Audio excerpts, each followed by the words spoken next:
Yes. Okay. Is it audible? This is Anurag Taneja, Director of Global Urban Development for SiteLife. And today I would like to present the lesson. Is it audible, Dr. Sujata? Yes, yes, yes. Okay. Yeah, this is audible. Asia. I'm sorry I could not be present in person, but I would like to thank ARUS and EBI for this opportunity.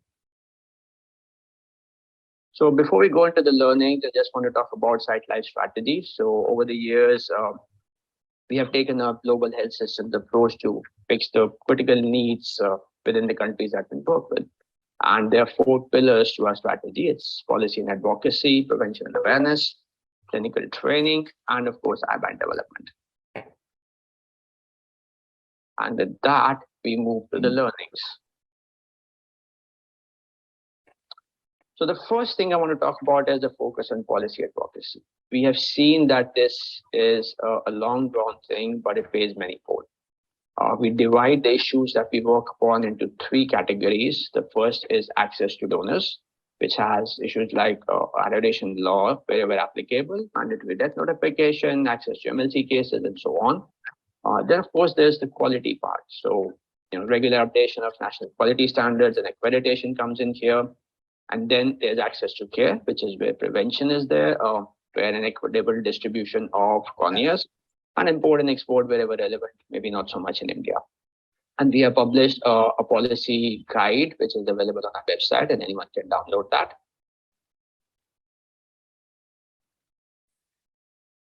I want to talk about our banking community. So success in our banking requires a thriving community, and a community like EBI has made a big difference to our banking in India.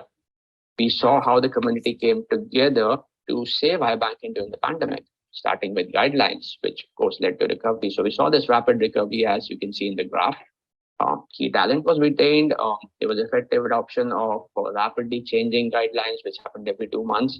The 2020 standards came out, and there was rapid policy advancement, quite clearly done by the increasing processing fee when the COVID-19 related expenses got up.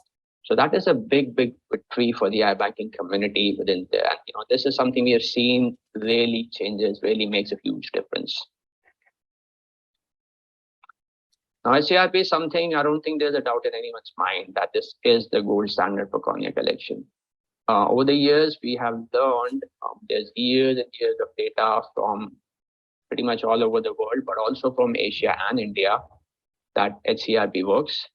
It's expensive, it's difficult to do, but it's definitely worth the effort. And we've seen that happening. We've seen that the HCRP as a percentage of total transplant has gone up from about 40% to nearly 75% now. The productivity of our donation councils, which used to be something like a 5 per month, is actually in 2021 it up to 14, which is almost a threefold change. So HCRP works. What needs to happen is that policy changes need to make the process painless and inexpensive for our banks. The community needs to come together to advocate for such policy changes, and that is how HCRP will become easy and accessible to all our banks and not just a fair few.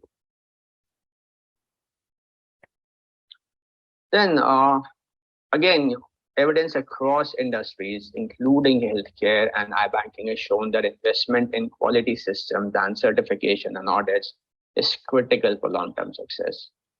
We started this program back in 2013. The first certification actually happened in 2014. It's about a 2-year process of quality consulting, and then the certification is between 1 to 2 years. And then, of course, there's continuous improvement that happens with an audit every 2 years. The big difference that we've seen is in efficiencies, even though it takes effort, but you've seen utilization rates. India used to have about 44%, but our partners are well over 70% when it comes to it. And that is comparable to anywhere in the world, whether it's United States, the Western world. These are the utilization rates that you see across the board. And it's only an investment in quality systems that has made it possible for these banks to perform at such levels. So it's critical, it remains important, it's difficult, but again, it's an investment worth making. Everything I talked about till now is not going to work if there's no training and development of employees. We can have the best employees if we don't train them, if we don't continuously develop them, they won't be able to follow quality practices. They won't be able to take advantage of everything that comes from policy changes if there's not continuous development. And we have been quite the pioneers in this space. We have trained over 1,200 iBankers, about an equal number in physical sessions and in virtual sessions, and continue to do so. Over the years, we have also developed curricula for the major iBanking goals, which is recovery, donation counseling, tissue evaluation, and tissue processing. We completed the second version of these curricula last year, and we have made them available to our partner iBanks, especially the ones who are already training centers. So there is development of training capacity in our partner iBanks. And I can safely say now that Indian iBanking is self-sufficient in training and development. In fact, beyond what SiteLife has done, a lot of the partner iBanks are already innovating. There are new methods of training. There's excellent utilization of the virtual mode, which is really improving iBank training in India for the better too. So much so that India is now becoming a hub for training of iBanks from other countries. We are already seeing that. That is going to improve, that is going to work better over the years. Then a lot of us know what CDS is.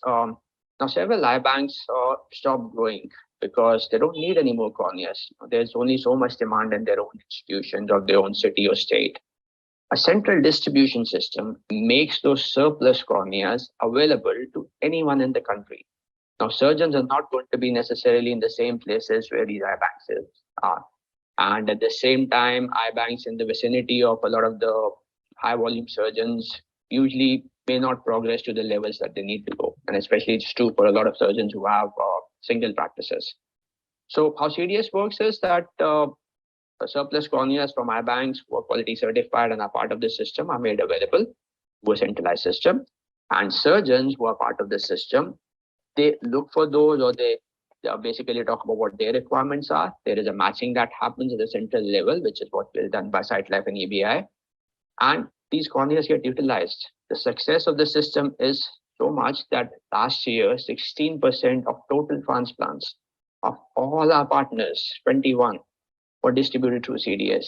And we only have 6 partners who are actually part of CDS. So just 6 out of 21 partners were responsible and for 16% of total transplants. And these were only a part of their own total transplants. So the system has been so effective and so impactful. This is something we expect will continue, or other organizations or the government are going to take up. Then everything I talked about is iBanking basics. We continuously look for innovative models. We've talked about a few of them, like the one I'm talking about right here, the spotlight on the crematorium cornea recovery program. There's the call center system as well. So the spotlight on CCRP, Nepal has been running this for decades now. They've been doing it quite well. Recently, they published a study, which is in preprint right now, that they found no significant difference in cell density, tissue grade and evaluation, even after adjusting for D2P, donor age, and other factors between CCRP and HCRP. So this is profound. There was no difference at all. And this is, I mean, though we talk about HCRP as the gold standard, they have proven that the system works just as well if done properly. So there's no reason why our banks in India cannot take it up. And this, along with other such models, are something which are the need of the hour. Our bank should really take them up. Then finally, a focus on financial sustainability, something we've been talking about for many years. We've seen that focus on sustainability is critical for long-term success. During COVID, our banks that were financially sound were the ones that survived and have later been thriving. So our banks are financially fragile by design, and wherever the leadership's focus has been on financial sustainability, they tend to perform better. They have better results. They are more engaged, more stable teams, happier employees. It's not rocket science. It just needs a leadership commitment to focus on financial sustainability. And we've been talking about this for many, many years, and will continue to do so. So to conclude, the future is bright.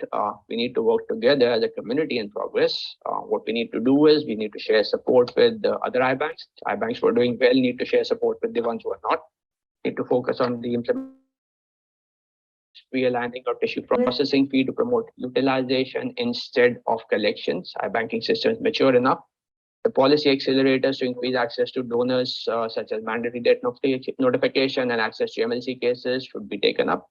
And we need to embrace technology. iBanking is not going to be the same 5 years or 10 years from now. We really need to look ahead and embrace technology and be ready for that change. And that's it from my side. We'll be happy to answer any questions if there are. You can reach out to me on this phone number, and my email address is also there. Thank you so much.